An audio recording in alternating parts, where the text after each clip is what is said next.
nurse here at Miracle Mile Medical Group, and today we are with Dr. Jumaily talking about nose jobs or rhinoplasties. So why don't you tell us your background and what you specialize in? So I'm a board certified facial plastic surgeon. So I specifically train and have training in plastic surgery of the face.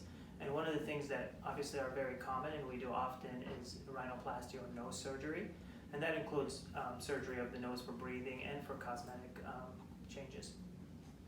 Awesome. So how would you know if someone is a good candidate for getting a rhinoplasty or a nose job over filler? That's a really hot trend going around right now. Sure. So both treatments are very common and they serve different purposes. Fillers are really good for hiding bumps and also adding some definition. So if a nose needs augmentation, like meaning something's added, it's really, really good. It's a good option. It's quick, recovery is minimal, and it serves a great purpose for that. Unfortunately with fillers, you cannot use it to reduce things. You can't make a nose smaller with fillers, so that requires surgery. In terms of candidate, obviously patient has to be healthy enough for these procedures, but most importantly they have to have realistic expectations, that the doctor and the patient have to have similar aesthetic tastes and aesthetic goals, and obviously the patient's wishes have to be achievable surgically. Right, and so I guess what I hear you saying is that some people want to do nose filler because it's more non-invasive, which leads me to my next point is, do you break the nose? Some people are concerned that it's going to be painful, or they're just nervous around. Yeah, that's an excellent question. Actually, it's probably one of the most common asked questions for me in a consultation. Really? Are you going to break the nose? Oh, okay. And for us as rhinoplasty surgeon, it's probably like the least thing we think about. Break whether the nose is broken or not, and that's usually referring to the nasal bones here. It adds no recovery or pain, or really, it adds maybe some bruising, but really it's such a minor part of the procedure. To answer your question, is the vast majority of noses, especially if you're reducing a bump or if there's any crookedness or asymmetry, then these bones have to be, broken or moved to one side to the side and trying to get it in a perfect position. But it's not like breaking a big bone that weight bearing. So this is like a relatively minor technique that aligns the bones, but it's not like what you think of as a broken bone. It's not as severe as sounding as it is. Yeah, so it looks like your focus is just to get that goal, that aesthetic goal, rather than do we break the nose or do we not? Exactly, just going to full correction. Exactly. It's just that if it needs it, it's going to be done, and most of the time it is. Great. So what is the recovery process like? If I were your patient, what could I expect? Sure. So excellent question.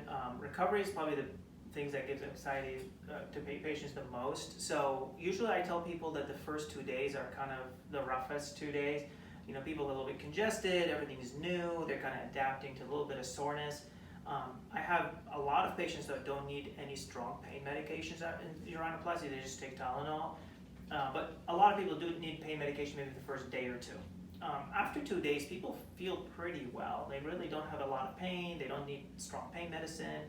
They're washing their nose, they might be a little bit stuffy here and there. They might see some bruising under their eyes. After about a week to 10 days, most of the bruising is gone, the cast is removed, the breathing is almost back to normal, there's pretty good breathing inside. And then after that, you just kind of wait for the swelling to go down. And that's kind of ties into long-term recovery. But I tell people after 2 weeks, you'll look like you didn't really have surgery. Your nose won't look amazing, but it looks like you didn't really have it. Not a lot of the signs of surgery have disappeared. Gotcha.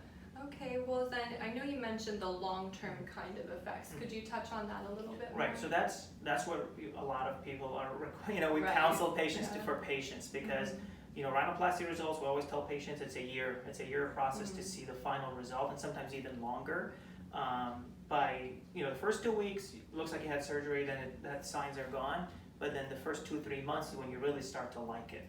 By 6 months, it's pretty close to the final result, but you're not really there. It's probably another 10% of swelling. By 1 year, you're really almost, but pretty much we can say this is what the final result's going to look like. And most patients are happy way before then, but we always are patient and make sure that we get them long-term results. The point of rhinoplasty is it's a one-time procedure that lasts you a lifetime. So, but usually you find out, a few months later that you're super happy with it. Good. It's always good to kind of educate the patient. You do a really good job, so that way they're not, they already know what to expect before the recovery period. Absolutely. So, okay, great. So how is a way that I could get in contact with you, or they could get in contact with you if they want to know more or schedule a consult? Sure. So obviously our website is a great resource. It's drjumaily.com. On there you'll find access to our social media accounts and also our phone number 310-285-0929. And that gives you great access to our office, and we have our great staff who will help you with any questions you may have. Okay, great. That is all for us today, and thank you to Dr. Jumaily for joining us and teaching us all about rhinoplasties. Okay, thank you.